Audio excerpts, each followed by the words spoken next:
నిమీలిత నేత్రద్వయం, శ్రవణంతో దృశ్యం, వీణులతో వీక్షణం, వసంతవల్లరితో సుసాధ్యం.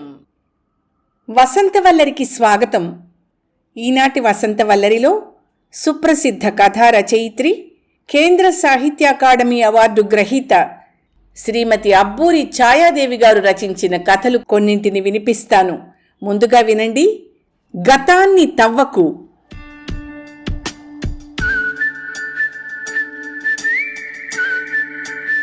భార్య వేసిన ప్రశ్నకి భాస్కర్ ముఖం ముడుచుకుంది.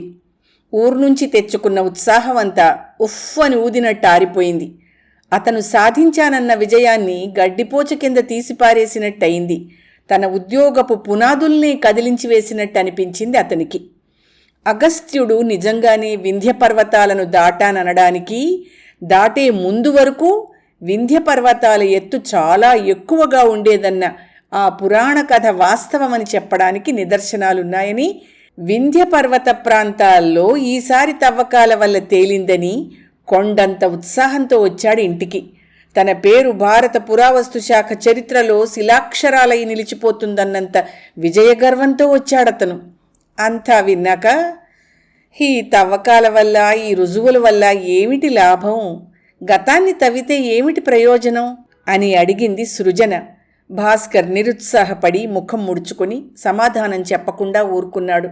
అలా అడగడంలో తన ఉద్దేశమేమిటి? ఏమిటో ఎందుకో నేనే అడగాలా? తనే చెప్పచ్చుగా. ఇలా ఆలోచించుకుంటూనే నిరాసక్తంగా అన్నం తింటున్నాడు. తన ప్రశ్నకి సమాధానం రాకపోవడంతో మళ్లీ రెట్టించకుండా అంతకన్నా నిర్లిప్తంగా కంచంలోంచి యాంత్రికంగా తీసుకు తింటోంది సృజన. శేషు రాసిన ఉత్తరం కంట్లో నలకలా ఇబ్బంది పెడుతోంది నిన్నట్నుంచి. వర్తమానాన్ని కెలికి గతాన్ని వెలికి తీయడానికి ప్రయత్నిస్తోంది. ఆ బాధతోనే అడిగింది భర్తని, గతాన్ని తవ్వితే ఏమిటి ప్రయోజనం అని. మనిషి వర్తమానంలో బ్రతుకుతాడు, భవిష్యత్తులోకి దృష్టిని సారిస్తాడు. వెనక్కి అప్పుడప్పుడు తిరిగి చూసుకోవచ్చు, ఎంత దూరం ఎలా గమనించినది తెలుసుకునేందుకు. కానీ వెనక వేసిన అడుగుల జాడల్ని తవ్వుకుంటూ పోతే ముందడుగు పడుతుందా? మళ్ళీ వెనక్కి వెళ్ళడం సాధ్యమా జీవన మార్గంలో? ఇది సృజనని ఆ ఉత్తరం వచ్చినప్పటి నుంచి వేధిస్తున్న సమస్య. సృజన కాలేజీలో చేరిన సంవత్సరంలోనే శేషుతో పరిచయం అయింది. శేషు జూనియర్ లెక్చరర్గా చేరాడు అదే సంవత్సరం, అదే కాలేజీలో. అతని పాఠం వినడం కన్నా అతని ముఖం కేసే చూస్తూ, అతని హావభావాలని గమనిస్తూ కూర్చునేది క్లాసులో. అది గ్రహించడానికి ఎంతో కాలం పట్టలేదు శేషుకి. ఓ రోజు కాలేజీ నుంచి తిరిగి వెళ్ళేటప్పుడు ఒక్కర్తీ వెళ్తుంటే దారి కాసి పరిచయం పెంచుకున్నాడు. ఆమె స్వవిషయాలు అడిగి తెలుసుకున్నాడు. తన గురించి చెప్పాడు. కులభేదాలు, ఆర్థిక వ్యత్యాసాలు వారి స్నేహానికి అడ్డు రాలేదు. శేషు తక్కువ కులం వాడైనా ఎక్కువ డబ్బున్న కుటుంబంలో పుట్టినవాడు. సృజన పై కులానికి, మధ్యతరగతిలో కింది స్థాయికి చెందినది. యుక్త వయస్సు ఇద్దరినీ మానసికంగా సన్నిహితం చేసింది. ఒకరి అందచందాలు మరొకరి దృష్టిలో ద్విగుణీకృతమై పరస్పర ఆకర్షణని పెంచాయి. సృజన తన చదువు కోసము, శేషు అందరికీ చదువు చెప్పడం కోసమూ కాక, ఇద్దరూ ఒకరి కోసం ఒకరు కాలేజీకి వెళ్తున్నట్టుగా ఉండేది. ఒకరు రాకపోయేసరికి మరొకరికి దిగులు. ఆ రోజంతా వ్యర్థమైపోయిన భావన. ఇద్దరూ క్లాసులయ్యాక చాటుగా ఎక్కడో చోట కలుసుకొని కబుర్లు చెప్పుకునేవారు. ఇంటికి ఆలస్యంగా వెళ్ళినప్పుడల్లా ఏవో కారణాలు కల్పించి చెప్పుకునేది సృజన. అతనికి అవసరం లేదు, మగవాడు కాబట్టి. సృజన ఇంటర్ పూర్తి చేయగానే బిఏలో చేర్పించకుండా టైపింగ్ కోర్సులో చేర్పించాడు తండ్రి. ఉద్యోగం వస్తే కట్నం ఇవ్వడానికి ఉపయోగపడుతుందని, లేదా సంబంధం సులభంగా కుదురుతుందనిను. శేషు సృజనని అప్పుడప్పుడు ఎలాగో కలుసుకుంటూనే ఉన్నాడు. తన ప్రేమని ప్రకటిస్తూనే ఉన్నాడు. సృజనకి ఉద్యోగం వస్తే కొంత ఆత్మవిశ్వాసం పెరుగుతుందని, అప్పుడు తనని చేసుకోవడానికి కొంత ధైర్యం వస్తుందని అతను ఆశించాడు. అదే ఆశాభావాన్ని సృజనకి నూరిపోసేవాడు. సృజన విధిని నమ్ముకుంది. ఎలా జరగాలనుంటే అలా జరుగుతుంది. వర్తమాన పరిస్థితులతో రాజీ పడ్డం తప్పదు అన్నట్టుగా ఇటు తల్లిదండ్రుల మాటని కాదనడం లేదు, అటు శేషుని కాదనడం లేదు. శేషుకి రీసెర్చ్ చేయడానికి ఒక అమెరికన్ యూనివర్సిటీలో సీట్ వచ్చింది. అమెరికా వెళ్లే ముందు సృజనని కలుసుకుని ఎన్నాళ్లైనా తన కోసం ఆగమని అర్థించాడు. అమెరికాలో తనకి సుస్థిరత లభించగానే వచ్చి ఆమెను పెళ్లి చేసుకుని తనతో తీసుకువెళ్తానని మాటిచ్చాడు. శేషు వెళ్లిన నెల్లాళ్లకు ఒక ఉత్తరం వచ్చింది సృజనకి టైప్ ఇన్స్టిట్యూట్ అడ్రస్కి. అక్కడికొచ్చిన ఉత్తరం చూసి తెల్లబోయింది. మేనేజర్ ఏమనుకుంటాడోనని సంశయించింది. మళ్ళీ ఆలోచించగా ఇదే నయమనిపించింది. ఇంటికి రాస్తే తల్లిదండ్రులు ఆరాలు తీసేవారు. ఉత్తరంలో తన అమెరికా అనుభవాల గురించి రాస్తూ అక్కడి ఒంటరితనం ఎంత బాధగా ఉందో వర్ణించి సృజన తన సన్నిధిలో ఉన్నట్టు ఊహించుకుని తృప్తి పడుతున్నానని రాశాడు శేషు. సృజన దగ్గర నుంచి జవాబు వచ్చే వరకు మనశ్శాంతి ఉండదని, జవాబు కోసం 1000 కళ్లతో ఎదురుచూస్తూ ఉంటానని రాశాడు. సృజన జవాబు రాయకుండా ఉండలేకపోయింది. అలా కొన్ని నెలలు ఇద్దరి మధ్య ఉత్తర ప్రత్యుత్తరాలు నడిచాయి. సృజనకి పురావస్తు శాఖలో ఒక లీవ్ వేకెన్సీలో తాత్కాలికంగా ఉద్యోగం వచ్చింది. అదే శాఖలో పనిచేస్తున్న అసిస్టెంట్ ఆర్కియాలజిస్ట్ భాస్కర్తో సంబంధం నిశ్చయించాడు సృజన తండ్రి. ఇది 2వ పెళ్లి సంబంధం. భాస్కర్ భార్య పోయి సంవత్సరం దాటింది. 4 ఏళ్ల పిల్ల ఉంది. కట్నం ఇవ్వక్కర్లేకుండా మంచి సంబంధం కుదిరిందని సృజన తండ్రి సంతోషించాడు. ఆ సంగతి తెలియచేస్తూ, తన నిస్సహాయ స్థితిని వివరిస్తూ, క్షమించమని అర్థిస్తూ, మంచి స్నేహితులుగా ఉండిపోదామని సూచిస్తూ ఉత్తరం రాసింది శేషుకి. భర్త టూర్కు వెళ్లిన సమయంలో ఇంట్లో ఊరికే కూర్చుంటే ఏమీ తోచక శేషుకి ఉత్తరం రాసింది. తన యోగక్షేమాలు తెలియచేస్తూ, అతని యోగక్షేమాలు తెలియచేయమని కోరుతూ. అదే పొరపాటైపోయింది. భర్త టూర్ నుంచి తిరిగి రావడంతో సృజన మళ్లీ శేషుకి ఉత్తరం రాయలేదు. తర్వాత కొన్నాళ్లకి కూతుర్ని తీసుకొచ్చి తమ దగ్గరే ఉంచుకోవడం వల్ల ఆ పిల్ల ఆలనా పాలనతో అస్సలు తీరిక చిక్కేది కాదు. 1 ఏడాది గడిచింది. అప్పుడిక సృజనకి నెల తప్పడం, వేవిళ్ళు, సీమంతం, పురిటికి వెళ్లడం, తర్వాత పసిపిల్లాన్ని చూసుకోవడం, వీటన్నిటితో ఆ సంగతి పట్టించుకోలేదు. కానీ కొడుకు మొదటి పుట్టినరోజు వస్తుందనగా మాత్రం కొడుకు పుట్టినట్టు, విశేషని పేరు పెట్టినట్టు ఉత్తరం రాసింది శేషుకి. శేషు ముక్తసరిగా ఉత్తరం రాశాడు. రీసెర్చ్ అయిపోవచ్చిందని, కానీ ఇండియా వస్తే మళ్ళీ వీసా దొరుకుతుందో లేదోనని అనుమానంగా ఉందని, అక్కడే ఉద్యోగం చూసుకుని గ్రీన్ కార్డ్ సంపాదించాకే స్వదేశానికి రాగలనని రాశాడు. సృజనని ఇప్పట్లో చూడలేనందుకు చాలా బాధగా ఉందని రాశాడు. అంతేగాని ఆమె భర్త గురించి కానీ కొడుకు గురించి కానీ ఏమీ ప్రస్తావించలేదు. సృజన చాలా చిన్నపుచ్చుకుంది. అతని పని హడావిడిలో సరిగ్గా రాయలేదేమోనని మళ్ళీ సరిపెట్టుకుంది. సృజన తండ్రి పోయాడని కబురు తెలిసి చూడ్డానికి వెళ్లారంతా. తండ్రి పోయాడన్న దుఃఖంలో తన ఆత్మీయుడుగా భావిస్తున్న శేషుకి ఉత్తరం రాయాలనిపించింది. తండ్రి మరణం గురించి రాసి, శేషు ఆరోగ్యం ఎలా ఉందని, భోజన సదుపాయాలు సరిగ్గా ఉన్నాయా అని ఆప్యాయంగా అడిగింది ఉత్తరంలో. శేషు దగ్గర నుంచి జవాబు వచ్చింది చాలా రోజులకి. ఉద్యోగంలో చేరినట్టు, చాలా బిజీగా ఉన్నట్టు, వీకెండ్స్లో ఇండియాలో తాము కలిసి గడిపిన రోజులు గుర్తుకొచ్చి ఒంటరితనం మరింత బాధిస్తోందని, వీలైనంత త్వరలో ఇండియాకి రావడానికి సర్వప్రయత్నాలు చేస్తున్నట్టు రాశాడు. సృజన తండ్రి మరణం పట్ల సంతాపాన్ని వ్యక్తం చేయడం కానీ, సృజన సంసారం పట్ల కుతూహలం ప్రదర్శించడం కానీ ఏమీ లేదు ఉత్తరంలో. తన భర్త గురించి కానీ పిల్లల గురించి కానీ ప్రస్తావించకపోవడంతో కోపం వచ్చి ఉత్తరాన్ని ముక్కలు ముక్కలుగా చింపేసింది సృజన. ఇంక చచ్చినా అతనికి ఉత్తరాలు రాయకూడదని నిర్ణయించుకుంది. రాయలేదు మళ్ళీ. ఇన్నేళ్ల తర్వాత మళ్ళీ ఇప్పుడు ఉత్తరం వచ్చింది శేషు దగ్గర నుంచి. నా మాట మీద నేను నిలబడ్డాను. ఇన్నాళ్ళు పెళ్లి చేసుకోకుండా ఉన్నది నీ కోసమే. వచ్చే జూన్లో అక్కడికి వస్తున్నాను. ఎన్నాళ్ళైనా, ఏనాటికైనా నువ్వు నా దానివని ఆనాడే చెప్పాను. ఇప్పుడు అదే మాట మీద ఉన్నాను. నువ్వు సిద్ధంగా ఉంటావని నమ్ముతున్నాను అంటూ రాశాడు. ఉత్తరం చదువుతుంటే సృజన గుండె వేగంగా కొట్టుకుంది. భయంగా ఇటు అటు చూసింది. చుట్టుపక్కల ఎవరూ లేకపోయినా. భర్త టూర్లో ఉన్నాడు. పిల్లలిద్దరూ స్కూల్కి వెళ్లారు. హఠాత్తుగా మిన్ను విరిగి మీద పడినట్టుగా తోచింది సృజనకి. ఆలోచిస్తే మతిపోతుందేమోననిపించింది. ఆలోచించకుండా ఉండలేకపోయింది. కోపం పట్టలేకపోతోంది. నా ఉత్తరాలు అందుకున్నవాడికి నా ప్రస్తుత స్థితి తెలీదా? పెళ్ళయిందని, పిల్లల తల్లి అని తెలిసి ఇలా రాయడంలో అర్థమేమిటి? ప్రశాంతంగా సాగుతున్న నా సంసారంలో కలతలు రేపి నా కాపురాన్ని నాశనం చేయడానికా? ఎప్పుడో యుక్త వయస్సులో, ఎదిగి ఎదగని మనస్సులో ప్రేమభావం అంకురిస్తే అంకురించవచ్చునుగాక. దాన్ని నేనెప్పుడో నా జీవితంలోంచి తొలగించాను. దాని స్థానంలో మరో మొక్క వేస్తే అది వృక్షమైంది ఈనాడు. దాన్ని కూకటి వేళ్లతో పెళ్లగించడం న్యాయమా? ఆ మొక్కని నేను నాటకపోయినా దానికి నీరు ఎరువు నేనే అయి పాటుపడ్డాను. చివరికి అందులో భాగమైపోయాను. ఆ వృక్షం వేరు, నేను వేరు కాదు. ఇప్పుడు నా శక్తి యావత్తు ఆ వృక్షానికే అంకితమైపోయింది, అందులో లీనమైపోయింది. ఇలా ఎదిగిన వృక్షంలోంచి నన్ను విడదీయడం సాధ్యమా? నన్ను విడదీయడానికి వృక్షాన్నే కూలుస్తాడా? నా కొమ్మలని వేళ్లని నరికి నన్ను విడిగా తీసుకుపోతాడా? ఏమిటి వైపరీత్యం? ఏమిటి అన్యాయం? ఎందుకు ఇలాంటి ఉత్తరం రాయడం? ప్రేమ అంటే ప్రేమించిన వారికి హాని తలపెట్టడమా? రాత్రంతా ఇలాంటి ఆలోచనలతో జాగారం చేసింది సృజన. పిల్లల్ని ఆబగా దగ్గరికి తీసుకున్నా, హత్తుకుని పడుకున్నా మనస్సు కుదుట పడట్లేదు. ఉత్తరమే ఇంత అలజడి రేపుతోంది. రేపతను నిజంగా వచ్చి ఇంట్లోకి చొచ్చుకొచ్చి నిలదీస్తే నా పని ఏమవుతుంది? ఏదైనా కాని పనికి పూనుకుంటే నా గతేం కాను?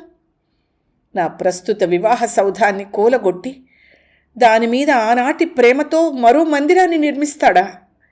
ఇది సబబేనా? ప్రేమలో పడిన మనస్సు మంచి చెడు చూడలేనంత గుడ్డిదవుతుందా?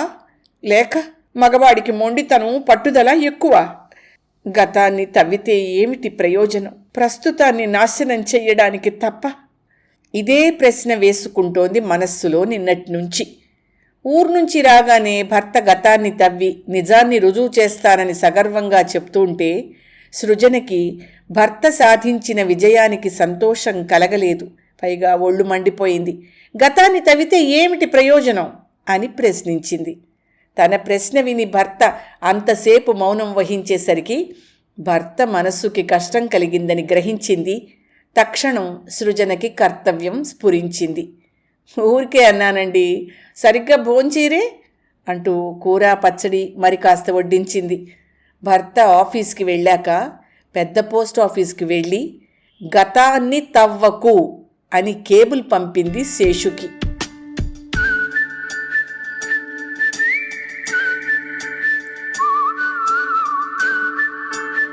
మీరు విన్న కథ పేరు గతాన్ని తవ్వకు. రచన శ్రీమతి అబ్బూరి ఛాయాదేవి.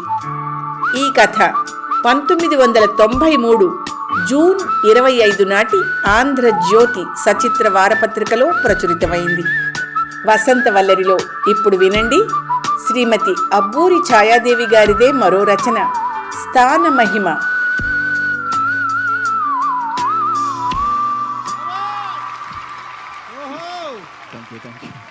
ప్యారిస్కి నేను 15 రోజులు ముందుగా వెళ్ళాను, మాధవి మీనన్ కన్నా. అసలు మేమిద్దరం కలిసే వెళ్లాల్సింది. మా పరిశోధనా సంస్థ సమాచార విభాగంలోని ఉద్యోగుల్లో నాకు, విద్యార్థుల్లో మాధవికి ఫ్రెంచ్ ప్రభుత్వపు స్కాలర్షిప్ లభించింది. సమాచార సేకరణ, సమర్పణ, వినియోగ విధానాలను అధ్యయనం చేయడానికి ఇచ్చిన అవకాశం ఇది. భారత్ ఫ్రెంచ్ దేశాల మధ్య సాంస్కృతిక సంబంధాలను పెంపొందించుకునే కార్యక్రమంలో భాగంగా వివిధ రంగాలలో అధ్యయన కార్యక్రమాలు కొనసాగించడానికి అక్కడి విద్యార్థులను, ఉద్యోగులను కొందరిని ఇక్కడికి, ఇక్కడి విద్యార్థులను, ఉద్యోగులను కొందరిని అక్కడికి ఆహ్వానిస్తాయి 2 ప్రభుత్వాలు. నాకు వీసా టికెట్టు ముందుగా రావడం వల్ల నేను మాధవి కన్నా ముందుగా ప్యారిస్ చేరుకున్నాను. అసలే ఒక్కర్తిని బిక్కుబిక్కుమంటూ వెళ్ళాను. దానికి తగినట్టు నన్ను కలుసుకుందుకు ఎయిర్పోర్టుకు రావాల్సిన వాళ్ళు రాకపోయేసరికి నానా తంటాలు పడి మెయిజోన్ ల్యాండ్ అనే ఇండియన్ హాస్టల్కి చచ్చి చెడి చేరుకున్నాను. అక్కడి నుంచి మర్నాడు బోర్డోకి ప్రయాణం. అదంతా వేరే కథ. అసలు కథ మాధవితోనే మొదలైంది. అంతవరకు బోర్డోలో నాతో కాస్త చనువుగా తిరుగుతున్న మా హాస్టల్ మేట్ మురళికి మాధవిని పరిచయం చేయగానే అయస్కాంతంలా ఆ అమ్మాయికి అతుక్కుపోయాడు. సహజమేలే అని నా మనసుకి సర్ది చెప్పుకున్నాను. వయస్సులో తల్లి కొడుకులకున్నంత వ్యత్యాసం ఉంది నాకు మురళికి మధ్య. వాళ్ళిద్దరూ ఈడు జోడుగా ఉన్నారు. మరి జోడు కుదరడం సహజమే. అంత మాత్రాన నన్ను దూరం చేసుకోనక్కర్లేదు కదా. నేను సరదాగానే ఉంటాను కదా కబుర్లు చెప్తూ. నేనక్కడికి వెళ్ళిన 3 రోజున హాస్టల్ హాల్లో కొందరు విద్యార్థులు మొదలైన వాళ్లతో, అందరూ విదేశీయులే, రకరకాల దేశాల వాళ్ళు, వాళ్లతో మాట్లాడుతూ ఉంటే ఒక యువకుడు నా దగ్గరకొచ్చి, క్షమించండి, మీరు తెలుగువారా అని అడిగాడు చిరునవ్వుతో. అవును, మీరునా అన్నాను చిరునవ్వుతో. హబ్బా, ఎంత సంతోషంగా ఉందండి, ప్రాణం లేచొచ్చింది తెలుగు మాట వినగానే. మీ కట్టుబొట్టు చూడగానే ఖచ్చితంగా తెలుగువారే అయ్యుంటారని అనిపించేసిందండి అన్నాడు సంబరంగా. అతను ఆ క్రితం రోజునే వచ్చాడుట ఇండియా నుంచి. అసలు విజయనగరంట, చిత్రకళలో ప్రత్యేక శిక్షణ పొందడానికి వచ్చాట. అతను 6 నెలల పాటు ఉండాలిట. కాలం ఇక్కడ ఎలా గడుస్తుందా అని బెంగపెట్టుకున్నట్ట. వచ్చినప్పటి నుంచి తల్లిదండ్రుల్ని వదిలి అంత దూరం రావడం అదే మొదలుట. అప్పటినుంచి తీరిక దొరికినప్పుడల్లా నాతో కలిసి తిరిగేవాడు. భోజనానికి వెళ్ళేటప్పుడు, సూపర్ బజార్కి వెళ్ళేటప్పుడు నాకు అతని తోడు దొరికింది. మా కుటుంబం గురించి వివరాలు అడుగుతూ తమ కుటుంబం గురించిన విశేషాలు నాకు చెప్తూ ఉండేవాడు. మురళికి ఒక అన్నయ్య, 2 చెల్లెళ్ళు ఉన్నారు. వాళ్ళ నాన్నగారు కూడా చిత్రకారుడే, పైడిరాజు గారి శిష్యుడట. తనకు పైడిరాజు గారు తన తండ్రి కూడా గురువులట. తండ్రి చాలా ప్రతిభావంతుడైనా పరిస్థితులు అనుకూలించక పైకి రాలేకపోయాట. రావలసినంత కీర్తి రాలేదు. ఆ ఊళ్ళోనే స్కూల్లో డ్రాయింగ్ టీచర్గా పనిచేసి ఈ మధ్యనే రిటైర్ అయ్యారట. మురళి వాళ్ళ అన్నయ్య బిఏడ్ చేశాక తండ్రి ఉద్యోగం చేసిన స్కూల్లోనే తెలుగు లెక్కలు టీచర్గా పనిచేస్తున్నాడు. ఇంట్లో మురళికొక్కడికే చిత్రకళ బాగా అబ్బింది. చిత్రకళలో డిగ్రీ ఉంది, మామూలు చదువు ఇంటర్ వరకు అని చెప్పాడు. అన్నగారికి పెళ్ళయింది, ఏడాది కొడుకు. పెద్ద చెల్లెలికి 6 నెలల క్రితమే పెళ్ళయింది. అత్తవారి ఊరు విశాఖపట్నం. తరచూ వచ్చి వెళ్ళడానికి, చెల్లెల్ని చూసి రావడానికి వీలవుతుందని సంతోషంగా చెప్పాడు. రెండో చెల్లెలు 10th చదువుతోందిట. ముగ్గులు బ్రహ్మాండంగా వేస్తుందిట. చక్కని చుక్కలా ఉంటుంది. ఆ అమ్మాయిని మోడల్గా చేసి చిన్నప్పుడు ఎన్నో చిత్రాలు వేశాడు. ఇప్పుడు వేస్తే బాగుండదు కదండీ అన్నాడు. వాళ్ళ అమ్మగారంటే మురళికి చెప్పలేనంత గౌరవం, ప్రేమ. తనంటే తల్లిదండ్రులిద్దరికీ ఎంతో ఆపేక్షట. తను ఏదడిగినా కాదనరట. అది తన అదృష్టం అన్నాడు. ఎప్పుడూ వాళ్ళ విజయనగరం కబుర్లు చెప్తూ ఉండేవాడు. విజయనగరం వంటి చారిత్రక నగరంలో సాహిత్యానికి, లలిత కళలకు పుట్టినిల్లు అనదగిన విజయనగరంలో పుట్టడం తన పూర్వజన్మ సుకృతం అనేవాడు సగర్వంగా మురళి. మాధవి మీనన్ వచ్చాక మురళికి తెలుగు మీద మోజు పోయినట్టుంది. యుక్త వయస్సులో అందం ఇట్టే ఆకర్షిస్తుంది. ఒక్కొక్కప్పుడు అందం లేకపోయినా ఉన్నట్టే అనిపిస్తుంది. ఇక తక్కిన వాటి మీద, వేటి మీద మోజుండదు. నేను ఒకప్పుడు ఆ మార్గంలో పయనించిన దాన్నే కాబట్టి వాళ్ల వర్తమాన మానసిక పరిస్థితిని అర్థం చేసుకోగలిగాను. 3 నెలల తర్వాత మా బస మళ్లీ ప్యారిస్కి మారింది. భోజనానికి వెళ్ళేటప్పుడు మొదట్లో నన్ను కూడా రమ్మని పిలుచుకు వెళ్ళినా సూపర్ బజార్లకి, మ్యూజియం మొదలైన వాటికి వాళ్ళిద్దరే కలిసి వెళ్ళడం మొదలుపెట్టారు. అందరం కలిసి వెళ్ళి మ్యూజే దు లూవ్ర్ చూడాలని ఎంతో తహతహలాడాను. ఓ రోజు నాతో చెప్పకుండా వాళ్ళిద్దరూ వెళ్ళి చూసొచ్చారు. నాకు నిజంగా ఏడుపు వచ్చింది. ఎక్కడికైనా వెళ్ళాలంటే తోడు రమ్మంటే రావడానికి బోలెడంతమంది విదేశీ మిత్రులు దొరుకుతారు. కానీ ఎందుకో నాకు ఇంకెవరినీ తోడు రమ్మనడానికి మనస్కరించేది కాదు. కొన్నాళ్లపాటు ఖాళీ సమయాల్లో ఎవ్వరితోనూ కలవకుండా ఒక్కర్తినీ తిరిగేదాన్ని పట్టుదలగా. తిరిగే ఓపిక లేకపోతే గదిలో కూర్చుని పుస్తకాలు చదువుకునేదాన్ని, లేకపోతే ఇంటికి పెద్ద పెద్ద ఉత్తరాలు రాస్తూ కూర్చునేదాన్ని. మాధవి మాత్రం పగటిపూట వర్కింగ్ డేస్లో నాతో కలిసి వివిధ విద్యా సంస్థలని, పరిశోధనా సంస్థలని, సమాచార కేంద్రాలను సందర్శించడానికి రావాల్సొచ్చేది. మేమిద్దరం ఒకే సంస్థ నుంచి ఒకే విషయం మీద వేరువేరు స్థాయిల్లో అధ్యయనం చేయడానికి వచ్చాం కాబట్టి నాతో కలిసి వెళ్ళడం తప్పేది కాదు మాధవికి. కానీ నాతో ఉన్నప్పుడు ముభావంగా ఉండి ముక్తసరిగా మాట్లాడేది. నేనే ఎప్పుడూ ఏదో వాగుతూ ఆ అమ్మాయిని మాటల్లోకి లాగడానికి ప్రయత్నించేదాన్ని. మా కుటుంబం గురించి ఈ కబురు ఆ కబురు చెప్తూ మాధవి కుటుంబం గురించి అడిగి కొన్ని వివరాలు తెలుసుకున్నాను. ఓ పట్టాన సులభంగా చెప్పేది కాదు. అవన్నీ రహస్యాలైనట్టు, వాటిని కాపాడుకోవాలన్నట్టు ప్రవర్తించేది. ఎలాగో ఓడుపుగా కొన్ని ముఖ్య వివరాలను మాత్రం రాబట్టగలిగాను. మాధవి తండ్రి మీనన్ ఢిల్లీలో పూసా ఇన్స్టిట్యూట్లో సీనియర్ సైంటిస్ట్. తల్లి ఉద్యోగం చెయ్యదు కానీ సోషల్ వర్క్ చేస్తూ ఉంటుంది. ఓ చెల్లెలు, తమ్ముడు ఉన్నారు మాధవికి. ఇద్దరూ కాలేజీలో గ్రాడ్యుయేషన్ చేస్తున్నారు. వాళ్ళిద్దరూ కవల పిల్లలట. వాళ్ళిద్దరూ అంటే తల్లిదండ్రులకి ప్రాణం. వాళ్ళంటే కించిత్తు అసూయ ఉన్నట్టు మాధవి ఆ మాటలన్న తీరు బట్టి, తర్వాత చెప్పిన చిన్న చిన్న విషయాలను బట్టి గ్రహించాను. ఇవన్నీ ఒక్కసారిగా చెప్పిన విశేషాలేం కాదు, అప్పుడు అప్పుడు చెప్పనట్టు చెప్పిన సంగతులు. మాధవి నా గురించి కుతూహలంగా ఏమీ ప్రశ్నించేది కాదు. నేనే నోరు మూసు కూర్చోలేక అవకాశం వచ్చినప్పుడల్లా చెప్తూ ఉండేదాన్ని. నేను చెప్పే వింటూ అప్పుడప్పుడు నవ్వేది. నవ్వితే మాధవి అందంగా కనిపిస్తుంది, కానీ ఓ పట్టా నవ్వేది కాదు నా ముందు. అలాగని ముభావంగా ఉండే స్వభావము కాదు. తన తోటి వయస్సు వాళ్లతో సరదాగా నవ్వుతూ త్రుళ్ళుతూ మాట్లాడేది. మురళితో సరే ఇద్దరూ భుజాలు రాసుకుని తిరుగుతూ ఉండేవారు తీరిక చిక్కినప్పుడల్లా. ఎంత సమాధానపరుచుకున్నా నా ఒంటరితనం నన్ను వెక్కిరించినట్టు అనిపించేది. హఠాత్తుగా వృద్ధాప్యం వచ్చి మీద పడ్డట్టు అనిపించేది. కొత్తగా వచ్చిన కోడలికి కొడుకు దగ్గరవుతుంటే అత్తగారికి అసూయ కలిగినట్టు మాధవి ప్రవర్తన నా మనసులో ముల్లులా గుచ్చుకుని బాధ పెట్టేది. ఓసారి మాల్ మెయిజో అనే భవనానికి వెళ్ళాలనుకున్నాను. అక్కడ మా అన్నయ్య స్నేహితుడు ఒకడు పనిచేస్తున్నాడు. అతన్ని చూసి రమ్మని మా అన్నయ్య చెప్పాడు. అతన్ని కలుసుకోవాలి, కానీ చాలా దూరం వెళ్ళాలి. ఒక్కర్తిని ఎలా వెళ్ళడం అనుకుని మాధవిని తోడు రమ్మన్నాను. నేను రాలేను అని నిర్మోహమాటంగా చెప్పి హాస్టల్లో మురళి గది వైపు వెళ్ళిపోయింది. వాళ్ళిద్దరి మధ్య చనువు బాగా పెరిగింది. ఇద్దరూ ఒకే మంచం మీద గోడకి జార్లబడి దగ్గరగా కూర్చుని ఒకే పత్రిక పట్టుకుని ఏదో చదువుతూ నవ్వుకోవడం చూశాను 1-2 సార్లు. ఒకసారి అక్కడ హాస్టల్లోని విదేశీ విద్యార్థులు సాంస్కృతిక కార్యక్రమాన్ని ఏర్పాటు చేశారు. అందులో అన్ని దేశాల వాళ్ళు ఏదో ఒక అంశాన్ని, సంగీతాన్ని కానీ నృత్యాన్ని కానీ మరేదైనా కానీ ప్రదర్శించాలి.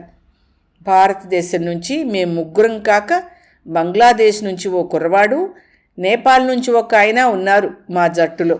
మేం కూడా ఏదైనా ప్రదర్శించాలని అన్నారు తక్కిన విద్యార్థులు. నేపాలీ అతను ఫ్లూట్ వాయిస్తాడు.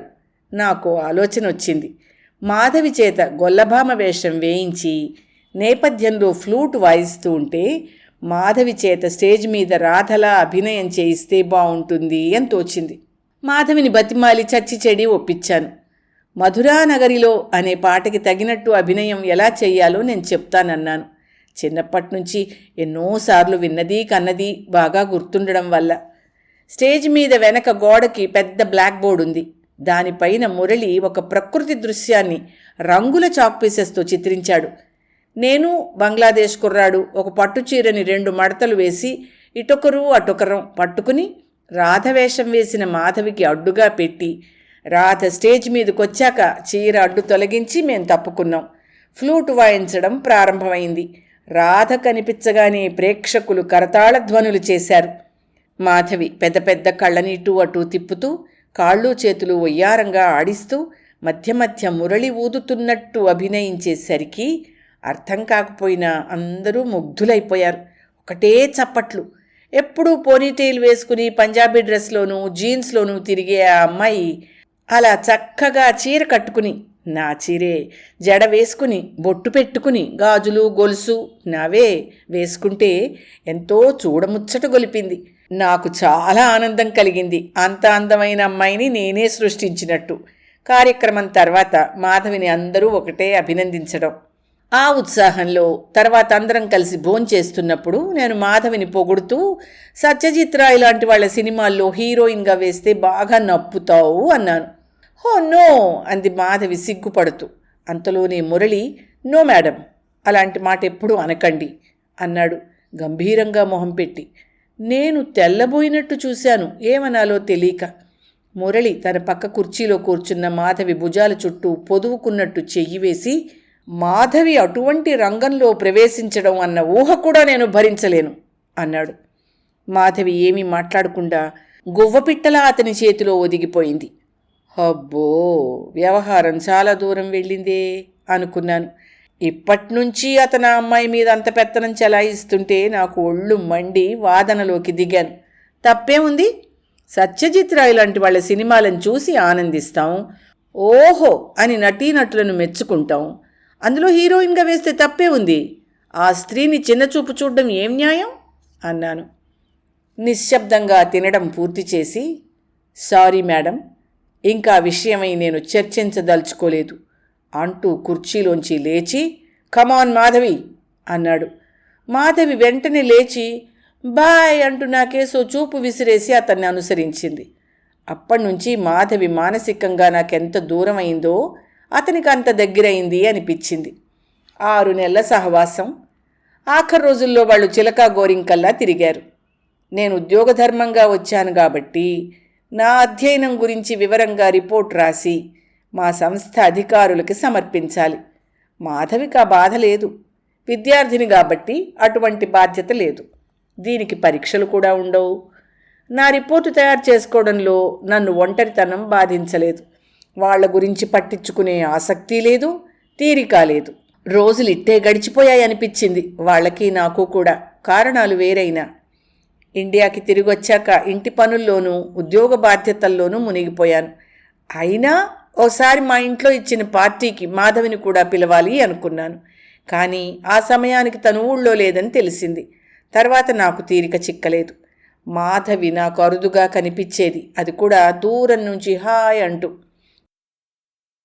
చాలా రోజులకి మురళి నూతన సంవత్సర శుభాకాంక్షలు పంపాడు విజయనగరం నుంచి. గ్రీటింగ్ కార్డ్ మీద మంచి బొమ్మ వేశాడు. వెంటనే నేను ఉత్తరం రాశాను ఆప్యాయంగా, నన్ను తలుచుకున్నందుకు చిత్రపూర్వకంగా సంతోషం తెలుపుతూ. మాధవితో పెళ్ళెప్పుడు అని అడుగుతూ శుభలేఖ కోసం ఎదురు చూస్తున్నాను అని రాశాను. అతని జవాబు నన్ను ఆశ్చర్యంలో ముంచింది. ఇండియాకి తిరిగొచ్చినప్పటి నుంచి మాధవి మారిపోయిందని, ముఖ్యంగా విజయనగరం వచ్చి తమ ఇంట్లో 2 రోజులు ఉండి వెళ్ళినప్పటి నుంచి ఉత్తరాలు రాయడం మానేసిందని, మాధవిని కలుసుకుని ఆమె మనస్సులో ఏముందో కనుక్కుని తనకు తెలియజేయవలసిందని ప్రాధేయపడుతూ రాశాడు. ఇటువంటి రాయబారం చాలా సున్నితమైందని తెలిసినా కొంత మురళి మీద జాలితోనూ కొంత నా కుతూహలం కొద్దీనూ ఎలాగో మాధవిని పట్టుకుని క్యాంటీన్కి తీసుకెళ్లాను. మెల్లగా విషయం కదిపాను, వాళ్ళ పెళ్లి విషయం. నేనెప్పుడూ అతనితో నా పెళ్లి గురించి ప్రస్తావించలేదు అంది నిర్లక్ష్యంగా ఎటో చూస్తూ. నిజమా? మరి అతను అటువంటి ఆశ పెట్టుకున్నాడే అన్నాను ఆశ్చర్యంగా. వెంటనే మాధవి చిరాగ్గా మొహం పెట్టి, అతనితో నాకు పెళ్ళెలా కుదురుతుంది? ఆ కుటుంబంలో వాళ్ళ అలవాట్లు, అబ్బో అక్కడ నేను ఉండగలగడం అసాధ్యం. అయినా నేను ఇప్పుడిప్పుడే పెళ్లి చేసుకోదలుచుకోలేదు, నేను రీసెర్చ్ చేయాలి అంది. మరి అక్కడ ఉండగా అంత క్లోజ్గా తిరిగారు కదా అన్నాను ఊరుకోకుండా. అక్కడ వేరు, ప్యారిస్లో కాబట్టి, ఒంటరిగా ఉన్నాం కాబట్టి కలిసి స్నేహంగా తిరిగాము అంతే అంది మాధవి నిర్మోహమాటంగా. ఆ అమ్మాయి మాటలకి మొదట నిర్ఘాంతపోయాను. కానీ తర్వాత ఆలోచిస్తే, ఆడపిల్ల మంచైనా చెడైనా తన ప్రవర్తనకి తను బాధ్యత వహించడం, తన జీవన మార్గం గురించి స్వయంగా ఆలోచించి నిర్ణయం తీసుకోవడం మంచిదే కదా అనిపించింది. పరిచయమైన ఓ యువకుణ్ణి ప్రేమించేసి ఆ తర్వాత చింతించే కన్నా ఏ కారణం వల్లనైనా నచ్చకపోతే మరోసారి ఆలోచించుకుని వేసిన అడుగు వెనక్కి తీసుకుంటే తప్పే ఉంది అనుకున్నాను. జీవితంలో ఇటువంటి అనుభవాలు మన మంచికే అనుకోవాలని, మనసుకి పట్టించుకుని బాధపడుతూ జీవితాన్ని పాడు చేసుకోకూడదని స్నేహపూర్వకంగా రాశాను మురళికి.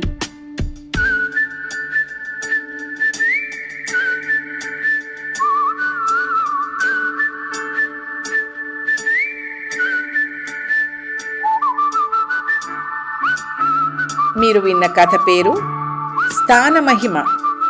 ఈ కథ 1994 నవంబర్ వనిత దీపావళి విశేష సంచికలో ప్రచురితమైంది. ఇప్పుడు వినండి మరో కథ. కథ పేరు ఎవరి ఏడుపు వారిది.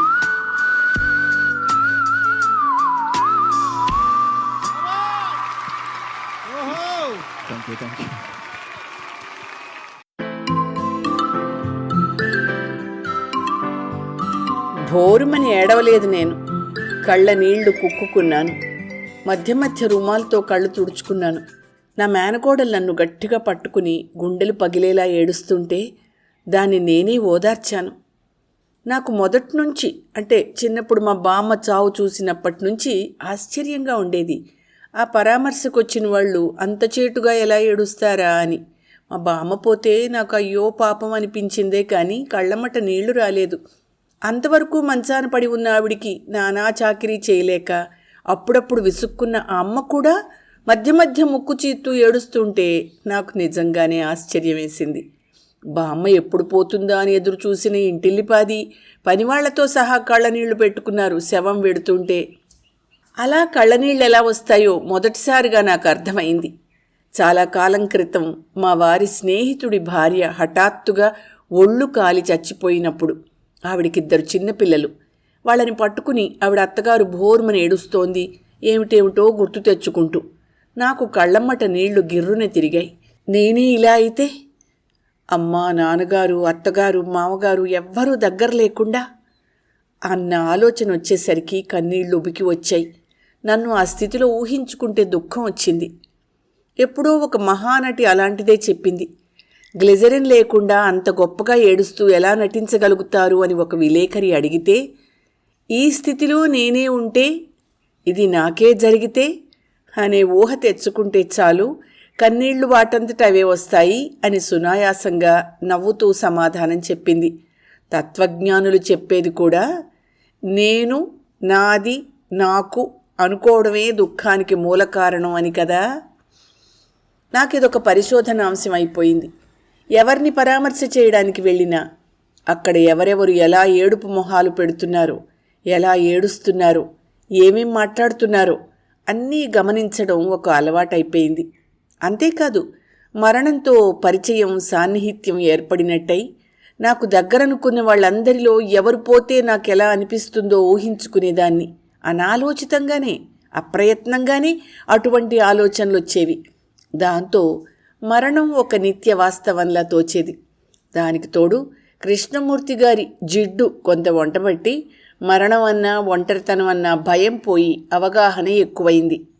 అందుకే నా జీవన సహచరుడు పోయిన సమయంలో కూడా బోరున ఏడవలేకపోయాను. ఏదో చెప్పలేని నిర్లిప్తత ఆవహించింది. నిర్లిప్తత అంటే స్తబ్దంగా అయిపోలేదు మళ్ళీ. పైగా నోరు మూసుకుని ఏడవడం లేకపోగా వాగుడు ఎక్కువైంది. ఎవరైనా పరామర్శకొచ్చి ఎలా పోయారు, ఆఖరినేమైనా మాట్లాడారా వంటి ప్రశ్నలు వేస్తూ ఆయన గురించి మరణం కుతూహలం చూపించగానే మొత్తం కథంతా చెప్పుకొచ్చేదాన్ని, మధ్యలో వాళ్ల ప్రశ్నలన్నింటికీ సమాధానాలు చెప్తూ. నా నోరు తడారిపోయి పెదిమలు బిగదీసుకుపోతున్నా కథ ఆపేదాన్ని కాదు. వాళ్ళు వెళ్ళిపోయాక మా పెద్దాడబొడుచు 1-2 సార్లు అన్నారు కూడాను, నువ్వెందుకు అదంతా చెప్పడం, రెస్ట్ తీసుకో, ఇక్కడున్న వాళ్ళం ఎవరో ఒకరిని చెప్తానులే అని. వచ్చిన వాళ్ళు నన్నే అడిగేవారు నా పక్కన కూర్చుని. మళ్ళీ నేనే చెప్పేదాన్ని. ఎవరైనా డోర్ బెల్ నొక్కితే చాలు అలవాటు చొప్పున చటుక్కున కూర్చున్న చోటు నుంచి లేచేదాన్ని తలుపు తీయడానికి. బొండాం పెళ్లి కూతురులా నన్ను భుజాలు పట్టుకుని మా ఆడపడుచో తోటికోడలో ఎవరో ఒకరు కూర్చోపెట్టాల్సి వచ్చేది. నువ్వుండు, మేం వెళ్ళి తీస్తాంలే అంటూ. దుఃఖంతో ఓ మూల కూర్చునో పడుకునో ఉండాలన్న జ్ఞానం లేకుండా నేను ఏదైనా మొత్తం డబ్బు కావాలంటే నేనే బీరువా తెరిచి ఇచ్చేదాన్ని. ఇంట్లో ఏ వస్తువు కావాలన్నా తెలియని వాళ్ళకి లేచి చూపించాల్సి వచ్చేది. ఆచారం ప్రకారం ఓ మూల కూర్చుంటానంటే ఎలా కుదురుతుంది? ఇంటికి ఎవరో ఒకరు ఏదో ఒక సమయంలో పరామర్శకు వస్తూనే ఉన్నారు. నాకు కాస్త మార్పుగా ఉంటుందని ఓ రోజున వాళ్ళ ఇంటికి రమ్మన్నారు మా పెద్ద ఆడబడుచు. వద్దండి, ఇంటికి ఎవరైనా వస్తే నేను లేకపోతే బాగుండదు అన్నాను. మా రెండో ఆడబడుచు వెంటనే అందుకుని, ఇవాళ ఎవరు రారులే వదినా, మంగళవారం శుక్రవారం పరామర్శలకి రారు, నీకు సెలవు దినాలు అంది చిరునవ్వుతో. తనతో పాటు నేను చిరునవ్వు నవ్వకుండా ఉండలేకపోయాను. ఆ మర్నాడు మా దూర బంధువులెవరో పరామర్శకొస్తే అందరం సావిట్లోనే కూర్చున్నాం కుర్చీల్లో. చాపలు జంబుఖానాలు వేయలేదు. ఈ రోజుల్లో అందరికీ నేల మీద కూర్చునే అలవాటు తప్పిపోతోంది కదా. పైగా ప్రతి వాళ్ళకి మోకాళ్ళ నొప్పులు, నడుం నొప్పులును. అంచేత పరామర్శకొచ్చిన వాళ్ళని కుర్చీల్లోనే కూర్చోపెడుతున్నాం.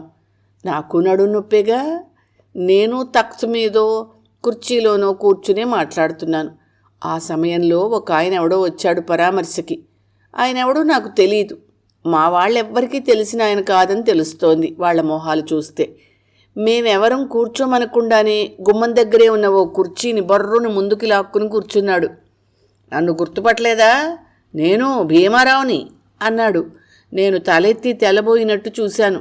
అతనెవరో నాకు గుర్తు రాలేదు.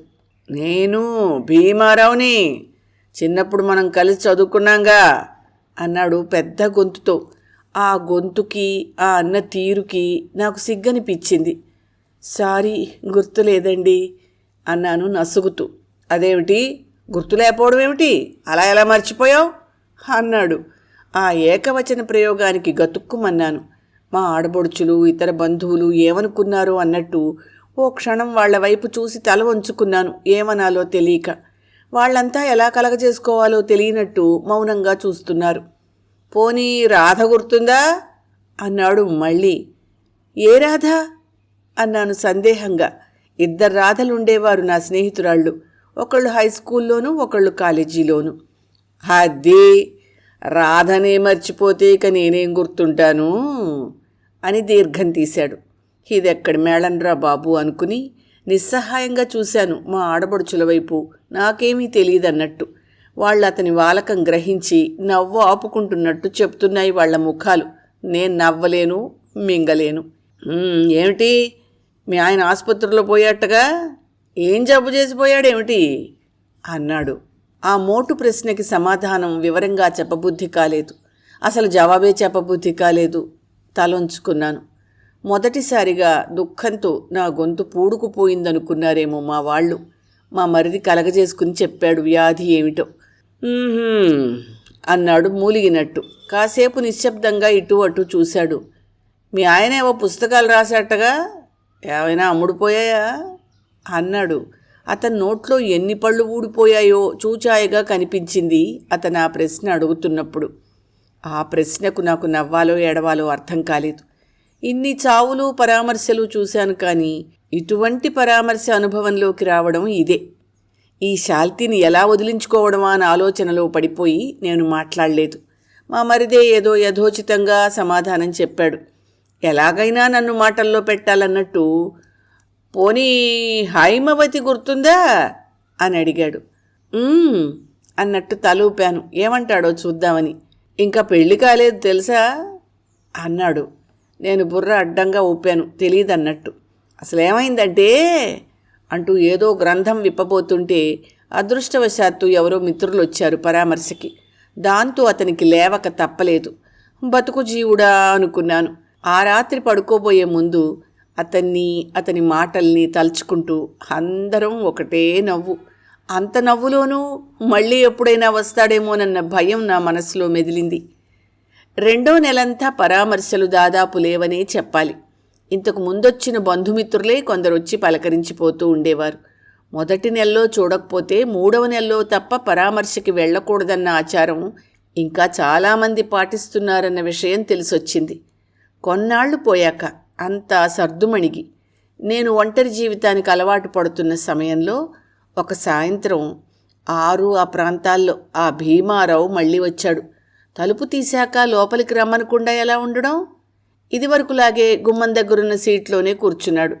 నేనెదురుగా కొంచెం దూరంలో కుర్చీలో ఒదిగి కూర్చున్నాను. ఏమనడుగుతాడో ఈసారి అని సంకోచిస్తూ అంటూ అటు ఇటు చూసి, ఒక్కర్తివే ఉంటున్నావా అన్నాడు. ఆ ప్రశ్న వెనక జాలి వంటి భావం ఏమీ స్ఫురించలేదు. అవునన్నట్టు బొర్రూపాను. మంచినీళ్లు కావాలా అని కూడా అడగలేదు నేను. బిగుసుకుపోయినట్టు కూర్చున్నాను. మళ్ళీ ఇటు అటు చూసి తర్వాత మధ్య బల్లకేసి చూసి, పేపర్లు తెప్పిస్తున్నావే అన్నాడు. అవును, కాలక్షేపానికి అన్నాను. అంతకంటే ఏమంటాను అని మళ్ళీ దీర్ఘం తీసి, ఎవరిని పెంచుకోలేదేం కొన్నాళ్ళు అన్నాడు. నా గురించి చాలా వాకపు చేసినట్టున్నాడు. మాకిష్టం లేక అన్నాను ముక్తసరిగా. 2వ పూట తింటున్నావా అన్నాడు. నేను సరిగ్గా భోజనం చేస్తున్నానా లేదా అని ఆప్యాయంగా అడిగినట్టు లేదు ఆ ప్రశ్న. ఆరా తీస్తున్నట్టుగా ఉంది. బుర్ర ఊపాను. మన సమాజంలో ఇప్పటికీ ఇంకా ఎంతమంది ఉన్నారో ఇలాంటి ఆలోచనలున్నవాళ్ళు అనుకున్నాను మనసులో.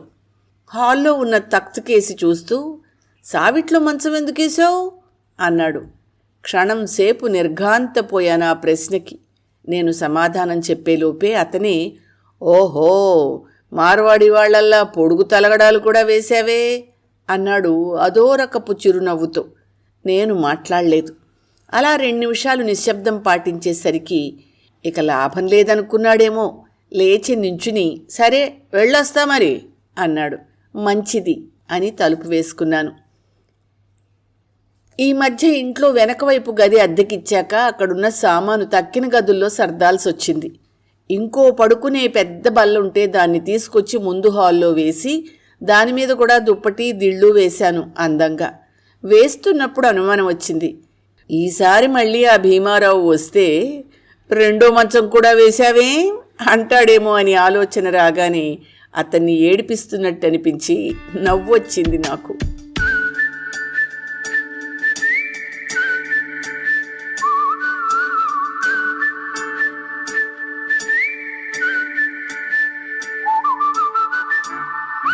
మీరు విన్న కథ ఎవరి ఏడుపు వారిది.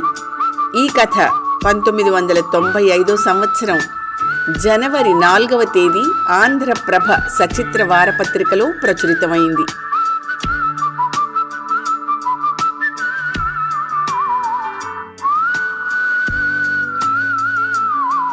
వసంతవల్లరిలో ఈరోజు సుప్రసిద్ధ కథా రచయిత్రి, కేంద్ర సాహిత్య అకాడమీ అవార్డు గ్రహీత శ్రీమతి అబ్బూరి ఛాయాదేవి గారు రచించిన కథలు విన్నారు. వసంతవల్లరిలో ఇవాల్టి కార్యక్రమం మీకు నచ్చిందని ఆశిస్తున్నాను. అందుకే లైక్ చేసి మీ మిత్రులకు బంధువులకు లింక్ను షేర్ చేసి మీ అమూల్యమైన అభిప్రాయాన్ని నాకు కామెంట్ బాక్స్లో తెలియచేయమని, వసంతవల్లరికి సబ్స్క్రైబ్ చేయమని విన్నవించుకుంటూ మీ వసంతలక్ష్మి అయ్యగారికి సెలవు మరి. Thank you. వసంతవల్లరి మిత్రులు, శ్రేయోభిలాషులు, వీక్షకులు, శ్రోతలు అందరికీ ఒక విజ్ఞప్తి. గతంలో లాగానే ఎప్పటికప్పుడు నా కథలను విని స్పందన తెలియచేయమని కోరుతూ, నేను చదివిన కథ మీకు బాగా నచ్చినట్టయితే తప్పకుండా హైప్ ఆప్షన్ నొక్కి నన్ను ప్రోత్సహిస్తారు కదూ.